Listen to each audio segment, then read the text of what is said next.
Olá, gente, tudo bem? Mais um programa Conexão Rural GM Pasto, hoje no ambiente externo, não no nosso estúdio, que a gente sempre grava o programa. A gente está aqui na Embrapa Gado de Corte em Campo Grande, né, Thay? Isso mesmo, né? Um grande parceiro da GM Pasto, né? Que abriu aqui as portas para a gente ver de perto os experimentos, né? As pesquisas que vêm sendo realizadas aí por essa instituição de respeito, né? É verdade. Olha, e no programa de hoje a gente vai receber aí um número de pessoas importantíssimas dentro do agro. São entrevistados de peso que nós teremos para você e vai trazer informações sobre aquilo que você está buscando, aumento de produtividade. Isso mesmo, e a gente vai trazer assuntos assim inovadores e também curiosidades para você resolver aí e ficar mais seguro, né, na sua produtividade, não é mesmo, Éder? É verdade, assuntos curiosos como, por exemplo, pecuária de precisão. Sabe o que é isso, não? E pecuária orgânica, são temas que nós vamos abordar aqui buscando informações de modo que você possa aplicar aí na sua fazenda, hein? E a gente vai falar ainda também de como os impactos, né, da qualidade do pasto pode aí refletir no desempenho animal e também na produção de carne.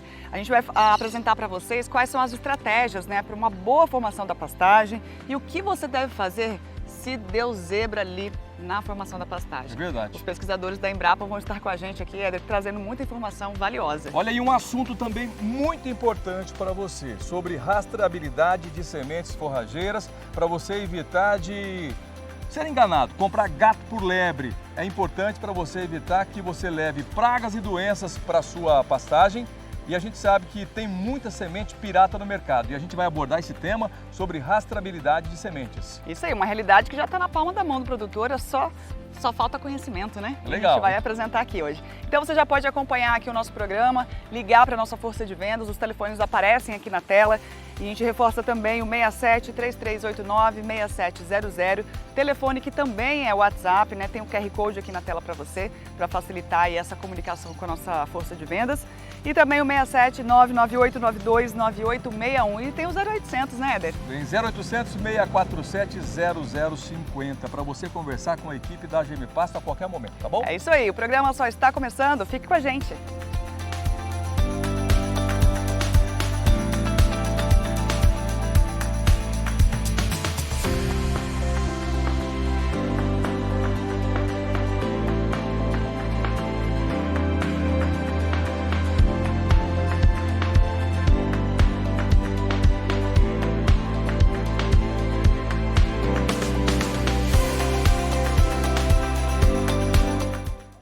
Legal, então dando sequência aqui ao programa de hoje, né? A gente que está aqui na Embrapa Gado de Corte, em Campo Grande, a nossa equipe do Conexão Rural GM Pasto, para levar até você as informações que impactam diretamente aí na sua fazenda e que, claro, o objetivo é aumentar a sua produtividade. Bom, agora eu vou bater um papo com o Pedro Paulo Pires, ele é pesquisador da Embrapa Gado de Corte e com um tema que para a gente é, vamos dizer assim, novidade na pecuária. Na agricultura já é um tema bastante difundido, falado, discutido, que é a agricultura de precisão. Hoje a gente vai falar sobre pecuária de precisão, é isso mesmo? É isso mesmo. Existe isso? Graças a Deus. Como é que é? Como é que funciona? É assim, Éder, nós temos que nos preocupar com o lucro. E para eu preocupar com o lucro, aquele melhor que eu busco, eu tenho que fazer o controle da produção.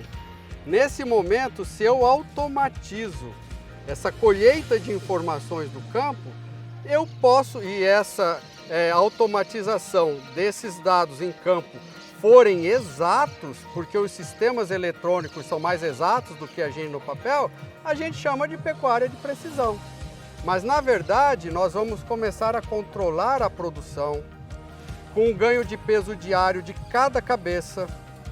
Por exemplo, nós podemos saber hoje se a vaca aborta livre em campo, numa propriedade de 1000 hectares. A gente recebe no escritório uma informação de que ela abortou. Ah, mas como que é isso? É simples. Eu posso também controlar o ganho de peso diário de cada cabeça no confinamento. Então, se eu tenho essas informações precisas, eu passo a ter a pecuária de precisão, eu erro menos, consequentemente ganho dinheirinho mais. Dando exemplos, fica mais fácil de nós explicarmos. Eu monto um confinamento 1000 cabeças, coloco ali 1000 animais que eu comprei para terminar e eles vêm misturados. e eu dou a melhor comida da propriedade, eu coloco a melhor mão de obra atendendo aquilo tudo, trator levando, trazendo comida, para ver se ele não atola, se a água chegou no coxo, ou seja, fica caro. E nesses 1000 animais, eu vou ter normalmente uma quantidade de animais que come e não engorda como a gente quer. Nós temos amigos que são assim. Sabe aquele que bate um pratão e é sempre magrinho? O Éder tá magrinho, eu acho que ele tá na precisão também. Na precisão. Então, se eu descobrir quais são esses animais no meio de 1000, eu economizo demais. Se for 10 animais que estão ganhando 300 gramas dia e estão comendo igual um touro um animal grande que está ganhando 1 quilo dia, eu estou perdendo dinheiro. Então, o que a precisão me permite? Saber quem é quem. Identificar o animal que come menos e que ganha peso igual a um que come mais. Exato. Isso. Exato. E aquele que está comendo demais e não está ganhando peso, eu retiro. Eu descarto. Descarto. Essa precisão, esse conhecimento das informações devem ser automatizados. O que eu vejo, então, é justamente aí. Na verdade, é um compêndio de informações que vão levar o produtor a tomar uma decisão assertiva. É isso? É isso. Tá. Bom, dentro do trabalho de pecuária de precisão, é claro que, como qualquer outra atividade, precisa de ferramentas para trabalhar. Quais outras ferramentas de trabalho no dia a dia a gente usa para ter uma pecuária de precisão? A primeira coisa que nós desenvolvemos foi um chip para identificar aquele animal. Hoje em dia está barato. Pode ser brinco, pode ser do umbigo, pode ser um bolos. Esse animal recebeu o identificador, toda vez que ele passar perto da antena, que vai ficar na entrada do bebedouro, por exemplo, eu vou saber que ele passou ali, que ele está ali e naquele piquete, ele passou para beber água 1, 2 vezes por dia, isso tudo vai para o meu registro lá no escritório. É simples, é um computador simples, não precisa ser nada poderoso e caro. E daí eu posso instalar, por exemplo, uma balança de passagem, que é mais uma ferramenta que hoje é indispensável. Essa balança, todos os animais vão passar por cima dela todos os dias quando forem beber água.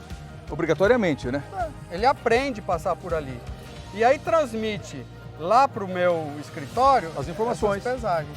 E o nosso software, que é super amistoso, ele é simples de ler, são bolinhas coloridas e tudo, eu embarco aqui. No telefone? No telefone. Eu estou em casa e chega para mim uma pipoquinha vermelha para eu saber o que aconteceu. Acabou de acabar a vacina e tem tantos animais que não passaram para tomar vacina. Antes, no meio de 1000 cabeças, você não sabia quem não tinha tomado a vacina. Vamos imaginar a vacina, mas se for um vermífugo e estiver dando um surto de uma verminose por conta da água suja, eu não posso deixar de vermifugar nenhum. Então essas informações que dependem de uma leitura do animal quando ele passar no brete ou da pesagem de um animal quando ele passar para beber água, eu já sei se a vaca abortou, eu sei se a vaca vai entrar no cio, sem precisar do rufião, eu já sei com 2 dias de antecedência que ela vai parir daqui 2 dias e assim sucessivamente. Várias decisões que a gente pode tomar precoce e bem feito. Bom, fácil então, eu vejo que não tem muita dificuldade. E a gente vê também que os sistemas digitais estão muito inseridos nesse processo de pecuária de precisão, né? Sim. Mas na prática, a aplicação disso na fazenda, é fácil implementar o sistema? Super fácil. Se tiverem dúvida, por favor, podem vir nos convidar. É assim, nós temos já fazendas que hoje têm instaladas mais de 5 balanças. Ah, mas custa caro. É um investimento. Se você for comprar uma calculadora científica para fazer mais, menos e divisão e multiplicação, não compensa. Mas se você for explorar mesmo aquilo, saber da onde veio aquele animal, se ele está ganhando peso como eu esperava, se não for como eu esperava, eu não vou comprar mais bezerro daquele produtor de bezerro no ano que vem. Porque não tem genética que vai dar o resultado esperado, né? Que é o ganho de peso. Ou às vezes não teve saúde na primeira infância e ele nunca vai ser um boi de 18 arrobas.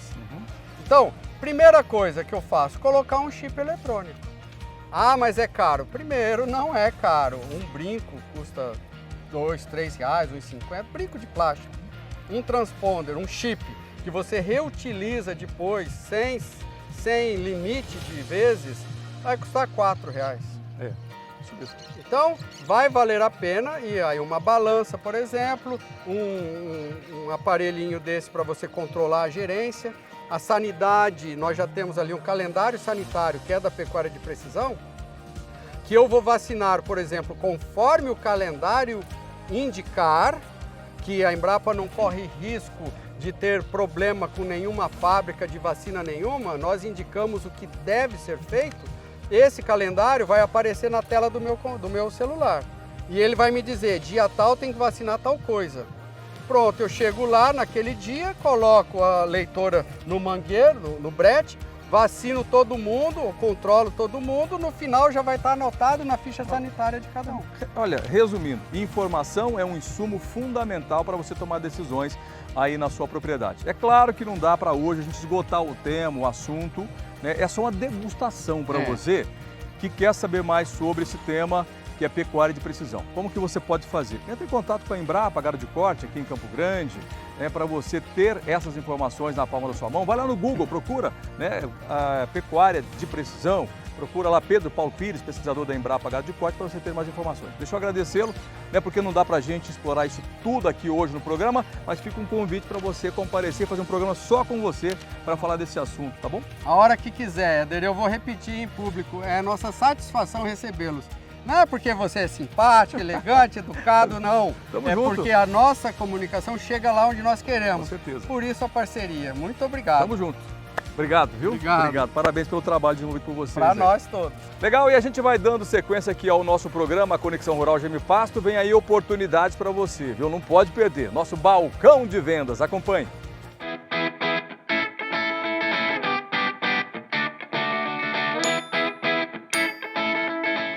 Muito bem, balcão de vendas na área para trazer oportunidades para você que está pensando em trabalhar aí com agronegócio. A GM Pasto tem oportunidade para você fazer uma renda extra ou até fazer aí o seu negócio. Aqui comigo, Ricardo Gamarra, supervisor de revendas. Muito bem-vindo, Ricardo. Obrigado, Tainara. GM Pasto tem oportunidade para quem quer trabalhar aí com as melhores sementes forrageiras do Brasil e também a semeadora VDTEC, não é mesmo? Perfeitamente, Tainara. Se você é um revendedor, se você possui o core, se você é um representante em qualquer localidade do Brasil, nós temos logística para atendê-lo. Basta entrar em contato conosco e nós conseguimos dar esse suporte para você. Ricardo, quais são as vantagens, da pessoa escolher a GM Pasto, para representar essas sementes? Bom, primeiro nós somos produtores da semente de pastagem, poucas empresas são produtoras da própria semente, nós temos campo de produção aqui no estado do Mato Grosso do Sul. Segundo, nós somos associados do Unipasto, somos associados também da AproSul e pioneiro em diversas tecnologias. A gente lembra que a GM Pasto é pioneira na incrustação de semente. O que é? É o revestimento, que é a semente Select. Ela foi a primeira empresa no Brasil a criar essa tecnologia que trouxe mais resultados aí no campo, não é mesmo? Perfeitamente. E também a grafitada, Temos Isso, grafitada. somos pioneiros ela veio importada de outra cultura, o incrustamento da semente, e aí em seguida a gente também colocou o grafite. E a gente lembra que a GM Pasto não trabalha só com sementes forrageiras, tem também maquinário para ajudar na aplicação, na distribuição dessa semente, né, Ricardo? Perfeitamente. Esse ano, inclusive, o ano passado, nós lançamos a VDTEC Multi G2, é mais uma máquina para ajudar. Temos hoje 3 modelos, que são a VDTEC Multi, a VDTEC Plus e a Multi G2, que é o nosso lançamento. Olha só, um pacote de tecnologia para você levar aí para o seu cliente, para o seu produtor, para a sua região. Então, quem quiser trabalhar com a GM Pasto, qual que é o perfil? Precisa ser formado? Quais são os critérios? Tem que ser CNPJ? Como que funciona?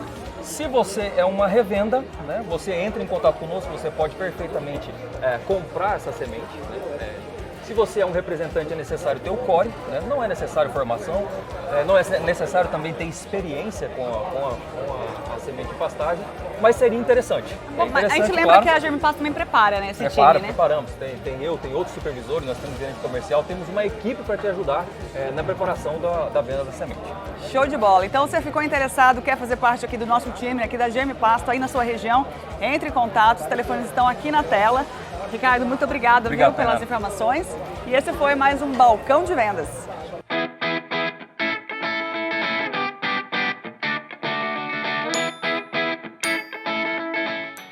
Legal, tá aí nosso balcão de vendas e você pode ligar agora para a GM Pasto e também fazer o seu bom negócio, né? Pega aí o telefone 0800 647 0050 67 3389 6700. Bom, e agora a gente direciona aqui a nossa conversa, o nosso bate-papo para falar de pecuária orgânica. Para bater esse papo com a gente, está aqui o presidente da ABPO, o Eduardo Cruzeta, que vai contar sobre esse modelo de pecuária que vem crescendo cada vez mais, porque claro que há interesse não só por parte do produtor, mas também por parte do consumidor, né, Eduardo? É isso? Isso aí, Helder. Pecuária orgânica e sustentável do Pantanal. Tá. É importante a gente salientar que é pecuária orgânica e sustentável do Pantanal, certo? Isso, porque nós temos 2 protocolos de produção. O protocolo da carne orgânica, que é uma lei federal, e o protocolo da carne sustentável do Pantanal, que é da BPO. Maravilha. Bom, para a gente entender um pouco mais sobre esse tema, sobre esse assunto, né? No que consiste a ideia do boi orgânico ou da pecuária orgânica e sustentável? Bom, o boi orgânico, a carne orgânica, é uma lei federal, né, 10831, que normatiza sistemas de produção orgânico no Brasil. Tá? Então você tem uma série de restrições quanto à utilização de produtos químicos, defensivos químicos, derivados de ureia, por exemplo, de petróleo, e produtos alopáticos para a parte sanitária dos animais. Então é toda uma produção voltada a um sistema muito natural de produção, onde você usa homeopatia, fitoterapia, apenas sal mineral, né, apenas produtos minerais que são permitidos e uma série de regulamentos nesse sentido. E o protocolo da carne sustentável do Pantanal, ele é da BPO, ele já é um protocolo que rege a nossa pecuária no sistema de uma pecuária tradicional pantaneira, onde a gente utiliza todas as ferramentas, as tecnologias disponíveis no mercado, né, recomendadas pela nossa Embrapa, que é a grande pesquisa, que fez o grande diferencial na pecuária nacional e permitiu a gente ter avanços muito importantes na questão de produtividade para todo o país. Sobre mercado para essa carne e também sobre os produtores estarem aderidos nesse sistema. Como é que funciona? Primeiro, a adesão do produtor no sistema de produção de carne sustentável e orgânica e também o mercado para esse produto. A adesão do produtor ela se deu de forma muito grande e efetiva após o nosso incentivo fiscal que o governo do estado concedeu, né? Então, quando o Carne Sustentável do Pantanal foi contemplado no PROAP, que é o Programa de Apoio à Pecuária de Corte do Mato Grosso do Sul, e foi concedido um incentivo fiscal para quem fizesse a adesão, a certificação, a rastreabilidade, que é um fator essencial de exigência do programa, e esses produtores passassem a ser incentivados, estimulados por esse incentivo, foi quando a gente teve um crescimento exponencial do número de produtores. E o próximo passo que a gente está trabalhando nesse momento é em buscar outras formas para a gente poder comunicar isso ao consumidor e levar a nossa carne apresentar ao consumidor a nossa carne e buscar uma diferenciação no mercado também dessa carne pantaneira. Considerando que nós temos 2 personagens de interesse no produto, né? O produtor e o consumidor, como que fica a questão da rentabilidade para o produtor, que vai trabalhar com esse sistema, o ganho de peso animal, o desenvolvimento zootécnico dele, e para o consumidor que muda na questão sabor, na questão consumo? Bom, com relação à rentabilidade, o incentivo fiscal, ele hoje proporciona 2,5% de aumento no faturamento para o produto sustentável do Pantanal e 3% para a carne orgânica. Tá? Então isso é no momento do abate, o produtor tem essa devolução do incentivo fiscal, desse imposto que seria o ICMS. E na diferenciação para o consumidor, nós estamos ainda, claro, né, e muitos conhecem e têm essa grande noção da diferença entre as carnes. Ontem, por exemplo, aqui na Embrapa, a gente teve uma degustação de carne do Pantanal e de uma carne tradicional feita de sistema de confinamento. E aí foi feito um teste às cegas, onde foram apresentadas as 2 carnes, de forma que você não soubesse quais eram uma ou outra. E a gente ainda não tem o resultado disso. Tá? A gente ainda vai ter o resultado depois da apresentação, está sendo medido. E ainda a gente está buscando recursos e apoio para desenvolver uma linha de pesquisa específica para estudar a carne do Pantanal. A gente tem um estudo bem completo, daí sim, um estudo bem completo de todas as características da carne pantaneira para levar também ao consumidor. Bom, a gente tem que entender, até para a gente encerrar aqui, que o bioma pantanal ou pantaneiro, né, ele passa por uma necessidade, e claro que legislações também, de sustentabilidade. Não é tudo que se pode produzir no Pantanal. A pecuária ali é a maior atividade econômica, né, do agronegócio, da agropecuária, do agronegócio, e de forma que deve ser sustentável, não só na questão ambiental, mas na questão econômica também, né, Eduardo? Exatamente, a questão econômica ela é fundamental para você manter a sustentabilidade de qualquer sistema, né? E a questão social, que é muito importante e está diretamente relacionada com a questão econômica. Então nós precisamos, e temos isso, até discutimos isso muitas vezes com produtores do Mato Grosso, que a importância da pecuária no bioma pantaneiro para os municípios desse bioma. Então, os municípios do Pantanal, no Mato Grosso e no Mato Grosso do Sul, são os municípios que têm os IDH mais baixos. Por quê? E a gente precisa, então, melhorar ainda essa pecuária pantaneira, aumentar os índices de produtividade, aumentar a produção, para a gente poder melhorar a economia de todo o município e a condição social do nosso povo. Legal. Obrigado, Eduardo Cruzeto, presidente da ABPO, né, a Associação Brasileira de Produtores de Produção Orgânica e Sustentável do Pantanal. Obrigado. Viu? Bom, a gente vai dando sequência ao programa. Depois do intervalo comercial, a gente vai trazer para você informações sobre pastagem. A pastagem está mal formada, deu zebra. E agora o que eu faço? Quer saber? Fica aí.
A solução que você precisa para a reforma de pastagem está na Germipasto. A VDTEC é uma semeadora elétrica específica para sementes forrageiras. Oferece a melhor distribuição de sementes do mercado. Fácil regulagem. É versátil e econômica. A solução que você precisa para a reforma de pastagem está na Germipasto.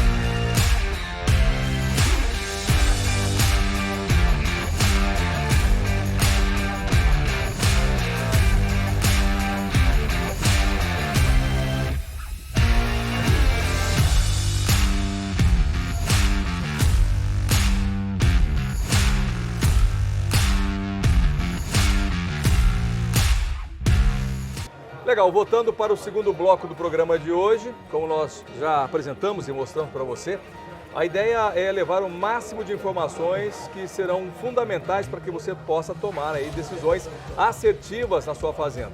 Eu vou bater um papo agora com o pesquisador da Embrapa aqui, Gado de Corte, o Alexandre Araújo. Alexandre. Tô certo, né? Tá certo. Araújo, que vai trazer para a gente informações sobre solos. É importante você ter uma visão ampla sobre a utilidade do solo. Por quê? Porque não tem braquiária se não tiver um solo de boa qualidade, não é isso? Verdade, Éder. A gente está, inclusive, aqui próximo a um stand que a Embrapa monta para poder mostrar isso para o produtor. para entender qual é a importância de fazer o manejo correto do solo. Para ter uma boa formação de base do solo, para resultar no quê? Numa gramínea de boa qualidade que vai trazer também resultado no ganho de peso animal. Ou seja, o solo é fundamental. Cuidar do solo é tão importante quanto cuidar da planta. É verdade. E tanto aqui as forrageiras também. A importância das forrageiras na estruturação do solo. Aqui a gente tem 5 sistemas distintos de produção animal, sejam eles integrados ou não, comparados com lavoura de soja em sistema convencional. E esses monolitos que a gente chama, que são estruturas indeformadas de solo, que nós tiramos em nossas áreas experimentais, mostram a importância das raízes na agregação do solo e na colocação de carbono em profundidade no solo. As áreas de pastagens bem manejadas e com adubação de manutenção, sem nenhum estágio de degradação, elas têm carbono no solo até a profundidade de coleta muito semelhantes ou até um pouco maior que as áreas de cerrado. De uma maneira geral, quais são as informações importantes para o produtor sobre o manejo do solo, para que ele tenha um bom resultado? A nossa ideia inicial era falar de estabelecimento de pastagens, uma boa formação. Então, quando a gente fala sobre estabelecimento de pastagens, a gente está pensando desde o princípio, do solo até o primeiro pastejo, né?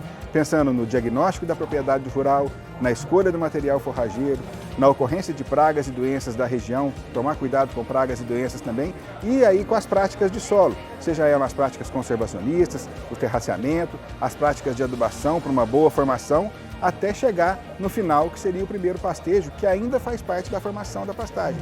O primeiro pastejo, a gente considera que o primeiro pastejo da forrageira ainda faz parte do estabelecimento. A gente considera que o primeiro pastejo é uma parte para a planta, não é para o gado ainda, ajuda no estabelecimento. Então, quando a gente faz o primeiro pastejo, estimula o perfilhamento basal, ajuda a cobrir mais o solo, então é uma parte mais para a planta do que para o gado em princípio.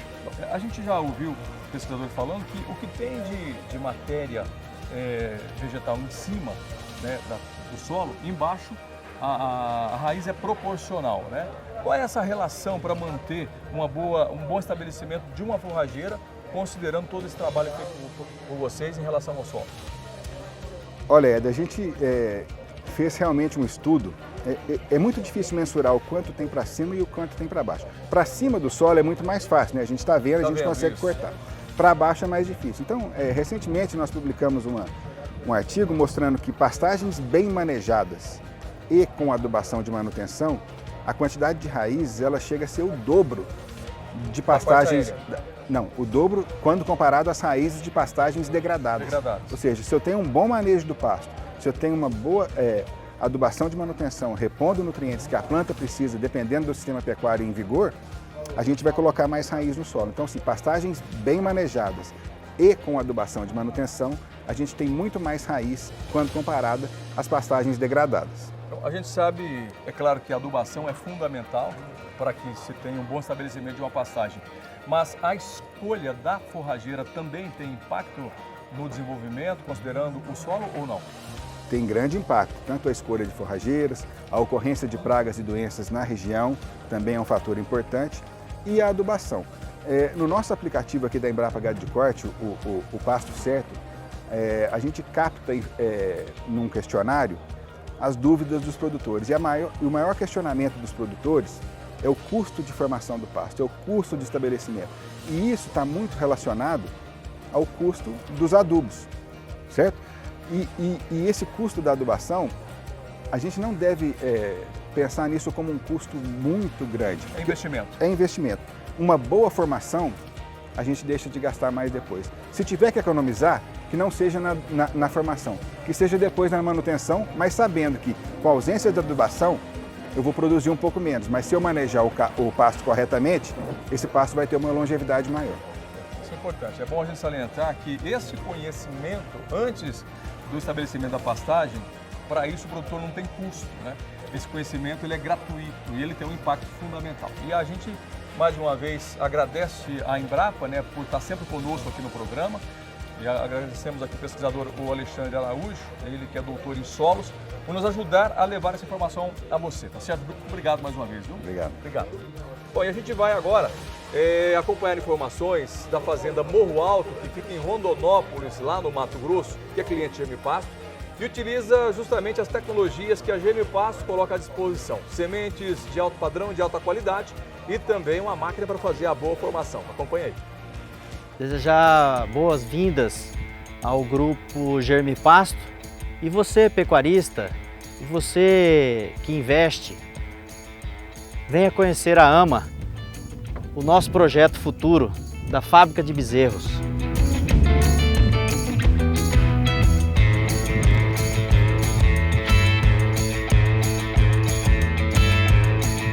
A propriedade vem de herança, né? E nós assumimos aqui em janeiro de 2017 e o projeto inicial da pastagem e do manejo são de 4 anos. Então nós estamos no ano 2. Ano passado a gente reformou uma parte, esse ano vamos reformar a outra. No terceiro a gente conclui e o ano 4 vai ser o ano de complementação de tudo isso aí.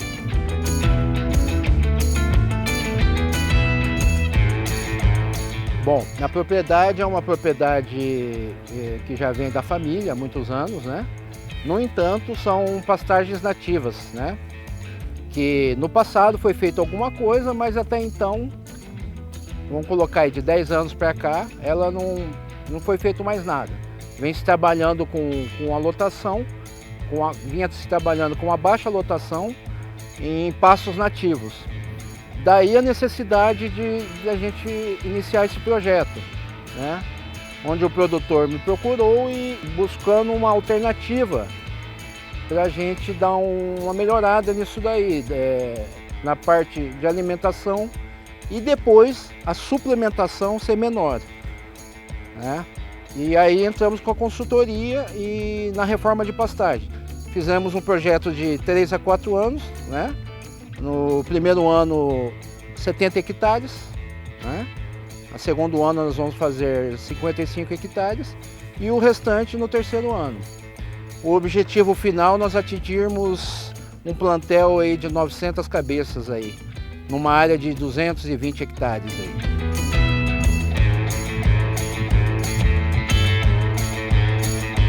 Eu decidi assim escolher o que tivesse de melhor para poder investir na propriedade, em consenso com o produtor.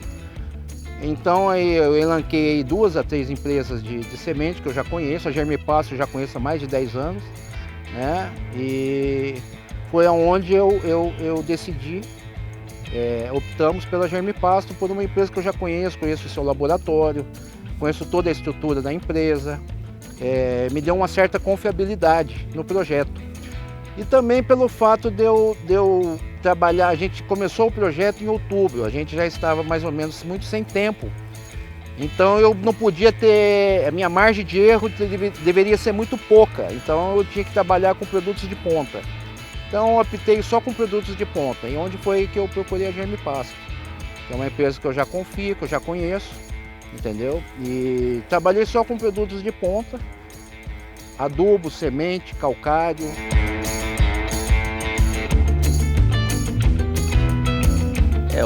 A capacidade de população nos pastos, quando a gente assumiu, eram 2 cabeças, né? Então o projeto ele vai crescendo conforme os 3 anos e a gente tem a ter o resultado em 5 cabeças por hectare. É um conjunto de fatores da nossa equipe, né? Dos estudos que a gente faz, né? Numa pecuária avançada. Quase que vou falar para você que o trabalho que a gente fez aqui faria para se plantar soja e nós fizemos para o pasto. Uma semente de ponta, né? Tivemos esse resultado aí. Então a consequência disso tudo, fora o picoteio que a gente separa os pastos, né? Faz rotacionado, água para o gado, todo esse tipo de investimento aí, o estresse, que aqui não há estresse, não tem grito com gado aqui, toda essa consequência de pastagem e também da raça, né, Nelore, a gente está tendo um grande sucesso. A comercialização dos animais aqui, como é uma fábrica de bezerros, os bezerros aqui de 7 a 8 meses, eles são desmamados e são pesados e embarcados na mesma hora, no mesmo minuto para o comprador. Vai direto para o caminhão e ele vai berrar lá na fazenda do novo proprietário. É uma fazenda 100% de cria.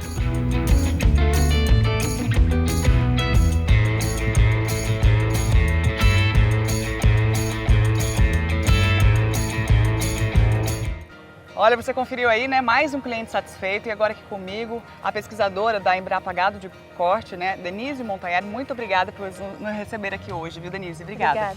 Bom, e a gente falando então um pouquinho, né, sobre o cenário da pecuária, e uma das questões que a gente traz para você, amigo produtor, é a questão do manejo, né? Depois do pasto estabelecido, a gente viu o Alexandre falando da importância do solo, né, que ele tem que se atentar para que o primeiro pastejo seja feito não pensando no gado, mas sim na força, né, que esse capim vai gerar, e depois a manutenção disso. Quais são os desafios ainda encontrados pelo produtor rural, Denise, para fazer um bom manejo e conseguir um pasto cada vez mais perene? Bom, Tainara, de forma bem resumida, assim, highlights, a gente pode citar as principais dificuldades ou os principais desafios que o produtor tem na propriedade para fazer o manejo do pasto seriam, em primeiro lugar, quantificar a forragem que ele está produzindo no seu pasto, porque é a partir da quantidade de forragem que ele vai poder fazer um planejamento de uso dessa forragem. A partir daí, fazer ajustes de taxa de lotação, que é ter a certeza ou a ideia de quantos animais ele vai utilizar por piquete e como ele vai utilizar esses piquetes, esses pastos, essas invernadas. E num segundo ponto, que é o grande desafio, que envolve até o bolso do produtor, é a necessidade, a decisão de adubação desses pastos. Então, são essas três principais premissas, ou seja, monitorar de alguma forma a quantidade de pasto, pode ser feito até pelo controle de altura, que é mais simples. A partir daí, quantificar, calcular o número de animais que ele consegue colocar no pasto e manter o pasto produtivo por meio de adubação, reposição, adubação de manutenção desses pastos todos os anos. Ou, se não possível, pelo menos um ano sim, um ano não, a cada 3 anos. Temos resultados de pesquisa que comprovam essa possibilidade com perda de produção. Então, se for tudo muito bem planejado, gerenciado, essas práticas são possíveis. E quando o produtor ali tem, né, uma pecuária mais extensiva, né, e aquele já que trabalha com uma pecuária mais intensiva, quais são esses cuidados, né, para a manutenção, fazer a rotação desse pasto e conseguir ali evitar, né, que depois ele tenha um custo maior para restabelecer aquele capim, por exemplo? A utilização de uma ferramenta bem simples, que eu já citei, que é a régua ou uma ferramenta de monitorar a altura dos pastos, para evitar, geralmente o que acontece é que os pastos são super pastejados, o produtor acaba super pastejando esse pasto, até por uma dificuldade de onde colocar os animais. Então, mesmo na pecuária um pouco mais extensiva, se ele conseguir utilizar a ferramenta de manejo, que é a régua, e a partir daí ajustar a taxa de lotação da sua propriedade, ou seja, ele vai ter que vender animais ou encontrar uma outra alternativa para esses animais, ele consegue gerenciar melhor o seu pasto. Nós sempre recomendamos, nunca comece fazendo na propriedade como um todo. Faça um teste, um piquete pequeno, uma invernada menor, que você tenha o controle. Treine o seu funcionário para monitorar a altura. Um funcionário bem treinado ajuda muito a fazer esse manejo, esse controle. E em muitos casos, só o manejo com essa ferramenta de controle de altura e ajuste de lotação é suficiente para ter um grande aumento no retorno, na produção animal no final do ciclo. Você tem, em geral, uma melhora da recuperação das plantas, um retorno da cobertura de solo, desde que o pasto não esteja num grau de degradação muito avançado.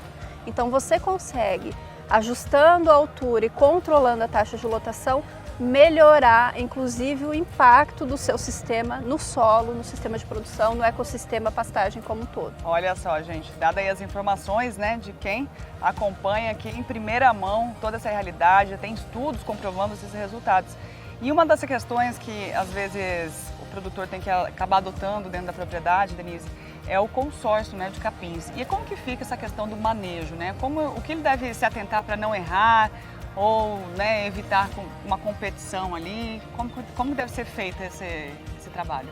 Geralmente os consórcios de capins utilizam uma ou duas cultivares de gramíneas da mesma espécie, ou cultivares diferentes, ou de espécies diferentes. Geralmente a gente preconiza que o manejo deve ser feito pela espécie mediana, nem priorizando a mais alta, por exemplo, pânico, os cultivares de pânico, nem as mais baixas, que seriam as cultivares de braquiária. E a partir daí monitorar a porcentagem de contribuição de cada espécie ou cultivar no sistema.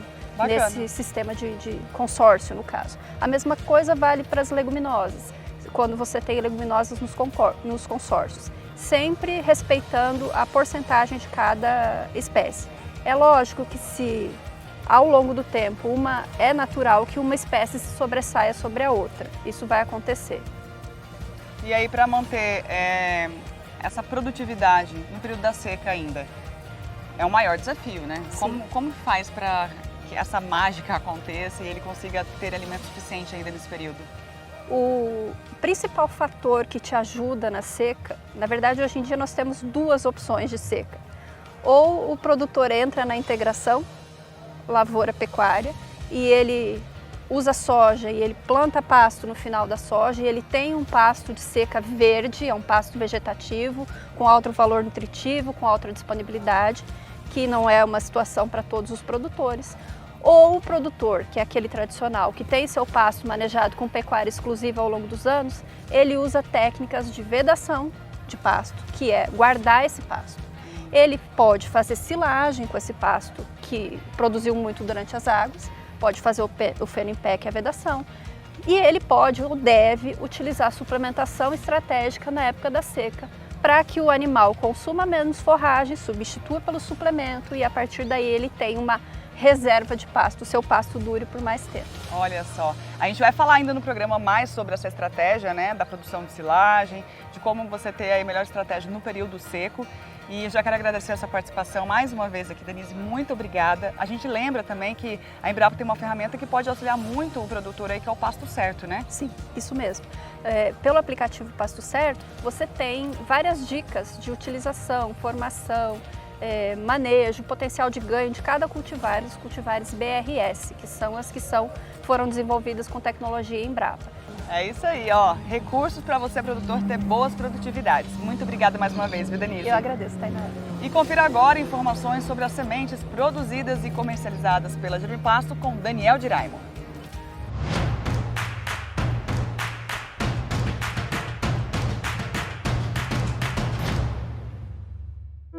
Olá, sou Daniel Diraimo e hoje você vai conhecer os diferenciais e as vantagens de nossas apresentações de sementes. As sementes comercializadas pela Germipasto são produzidas em áreas próprias e beneficiadas em nossa UBS localizada em Camapuã, com total controle pelo nosso laboratório para que realmente expresse a melhor qualidade aí na sua propriedade. As sementes Select possuem a maior tecnologia em revestimento de sementes do mercado forrageiro. São sementes puras, beneficiadas para eliminar as impurezas, material inerte e são selecionadas as melhores sementes.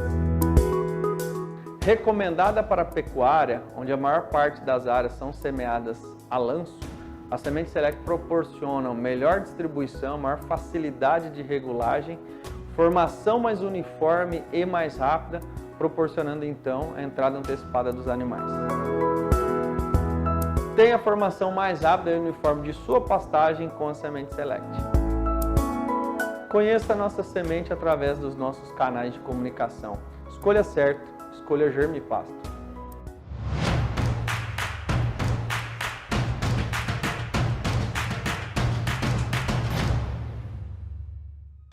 Legal, a gente vai dando continuidade aqui ao Conexão Rural Germipasto, aqui na Embrapa Gado de Corte, em Campo Grande. Agora há pouco você viu a Tainara Andrade conversando com a pesquisadora Denise Montagnard, que falou sobre estratégia de produção de silagem para o período seco, para o período de inverno. A gente vai continuar esse tema ainda porque ele é muito importante, é fundamental, para que o produtor não perca peso nos animais. Manter o peso dos animais no período seco é fundamental, né? Evitar o boi sanfona, aquele que engorda, emagrece, porque dessa forma está perdendo dinheiro.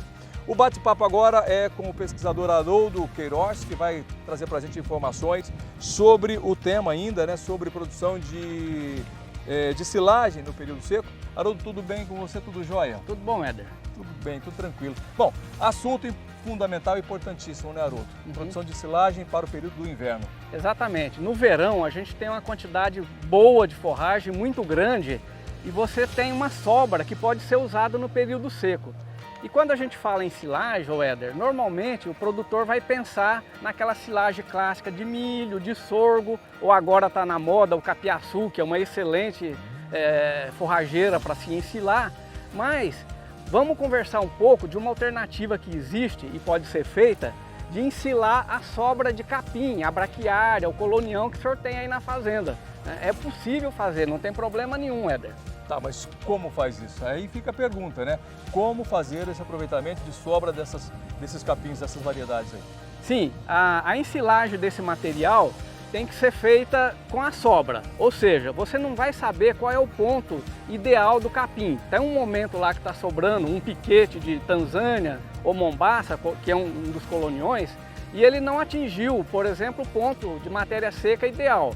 O que você vai fazer? Avaliar a matéria seca usando micro-ondas. Normalmente, esse capim ele vai estar aí com 15%, 20% de matéria seca, quando você precisa de 25 a 30%. O que você faz? Pega aquele milho que você ia usar lá na seca, na ração, e usa o fubá, em torno de 10% de fubá em relação ao volume do material ensilado, e acrescenta na silagem para corrigir a matéria seca do capim, que não tem a matéria seca suficiente, é muito aguado. E outro detalhe que é importante lembrar quando você vai ensilar o capim é o aditivo o lactobacilo, para manter a fermentação alta, né? Essa fermentação, para conservar a silagem, ela é feita do açúcar que tem na forragem. O milho tem bastante, o sorgo tem bastante, mas os capins têm pouco açúcar. Então, a gente pode dar uma força para o material para ele fermentar, produzir ácido lático, que é o conservante da silagem, né? E para isso, você pode usar lactobacilo, é o que você tem no Yakult. Haroldo, uma das preocupações que o produtor tem quando a gente apresenta talvez essas soluções é o custo. Quanto isso custa? Quanto custa fazer silagem? Vale a pena fazer silagem? Como é que se faz esse cálculo financeiro para saber se compensa ou não? Perfeitamente.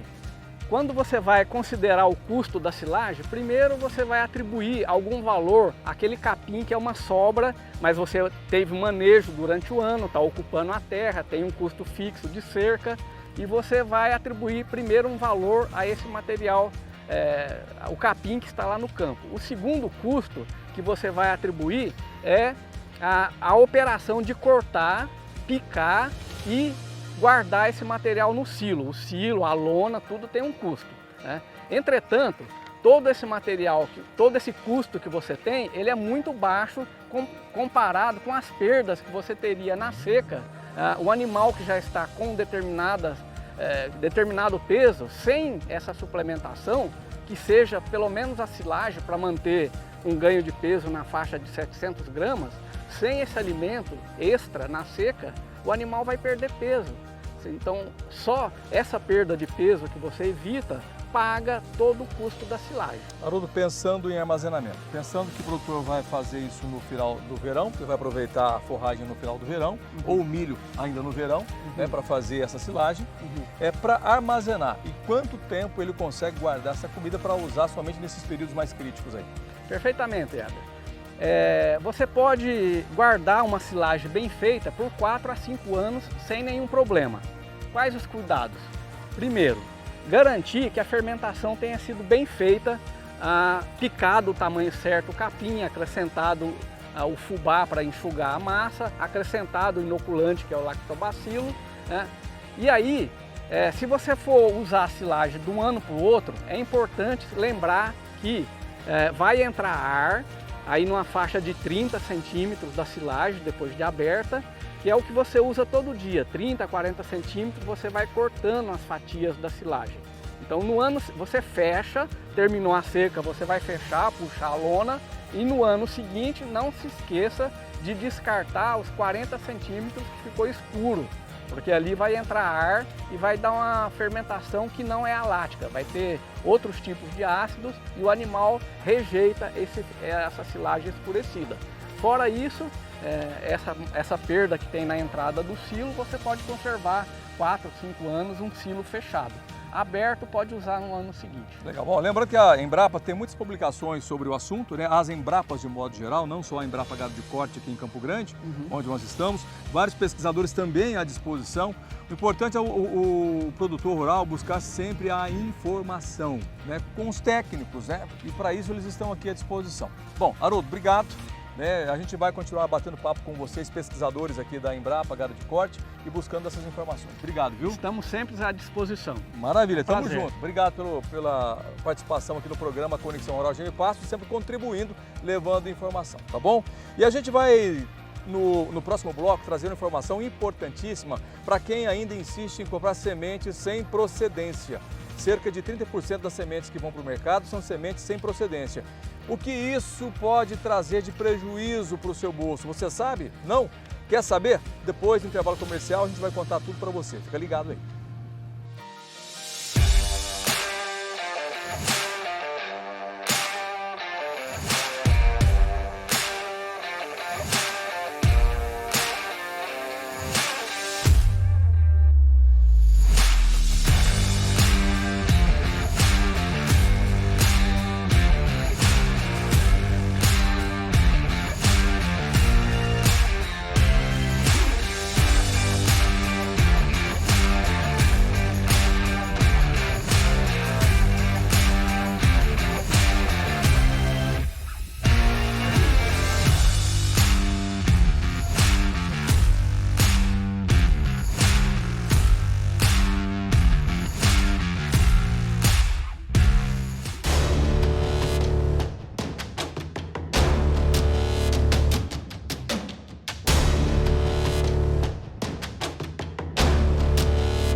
Muito bem, estamos de volta e aqui comigo a pesquisadora da Embrapa Gado de Corte, Jaqueline. Jaqueline, muito obrigada por nos receber aqui hoje nesse dia de evento, de pesquisas, né? E a gente compartilhando muita informação produtiva aí para você, amigo produtor.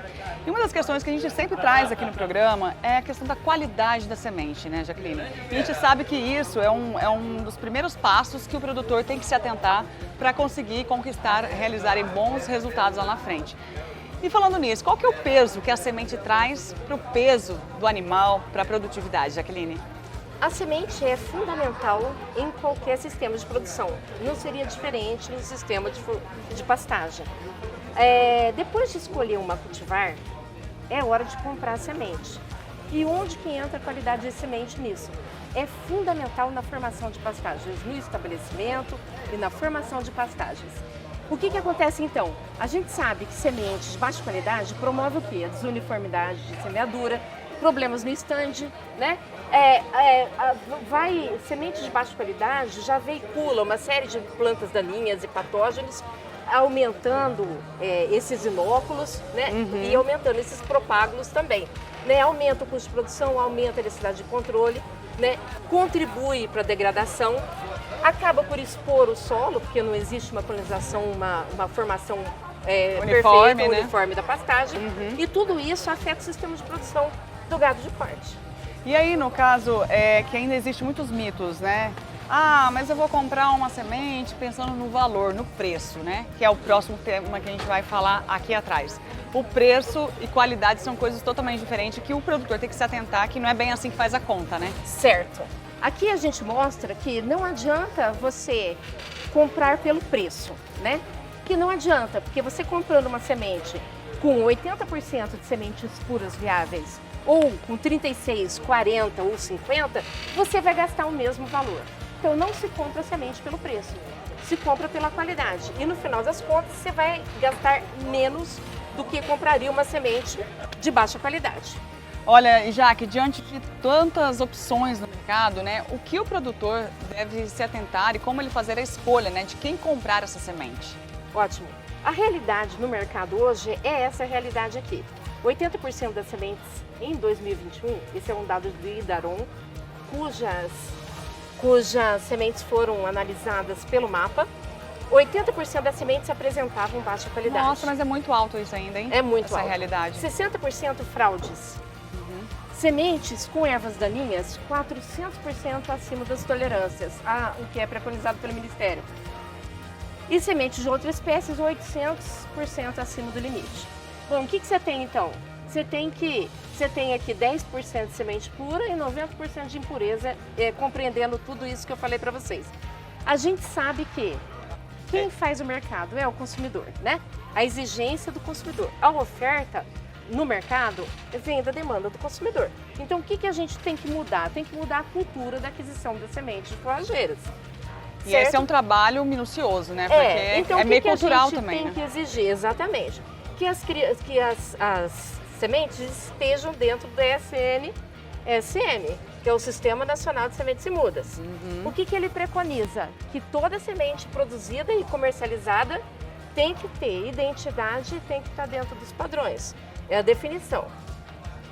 Bom, então comprar de empresas idôneas. Mas como saber se a empresa é idônea ou não? Aquelas que trabalham dentro dos padrões? Certo. As mais expostas, as mais auditadas também. Mas então como que a gente pode garantir um pouco mais? Hoje já existe selos de certificação dessas empresas. Certificação e rastreabilidade, que garante a identidade, garantem o padrão das sementes e a gente fica um pouco mais tranquila. Nessa linha, a gente já tem a primeira abordagem nesse sentido. Que é a semente legal, que né? é a semente legal, né?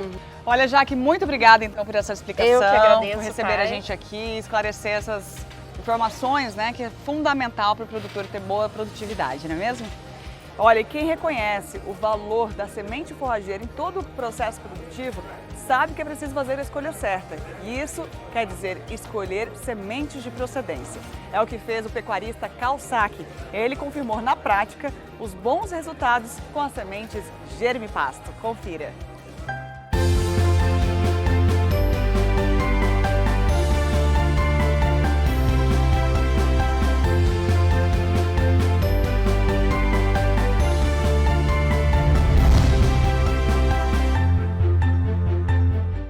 Bom, a Semente Select foi o Guilherme que nos apresentou ela, tá? Pelo nível de germinação que ela tem, pela facilidade de distribuição, pela facilidade de incorporação, foi o que a gente escolheu para usar a Select.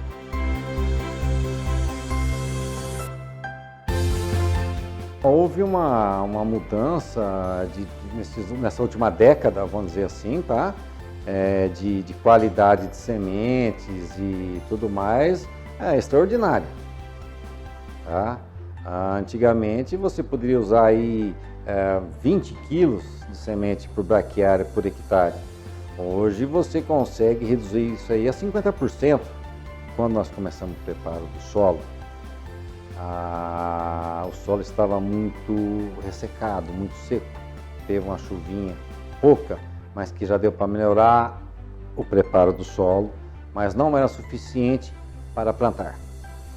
Mas nós esperamos dar mais uns dias de sol e entramos com o plantio. Plantamos na época 50%. E os outros 50% aguardamos as chuvas voltarem para a gente iniciar o plantio já com as chuvas. O que eu posso te falar e garantir é o seguinte: o que foi plantado no pó, como se fala, na poeira, na terra seca, certo? Germinou quando caíram as primeiras chuvas, com a bênção de Deus, certo? Igual que foi plantado posterior à vinda das chuvas. Foi nascido igualzinho, sem diferença nenhuma, nem 1 quilo a mais, nem 1 quilo a menos de semente.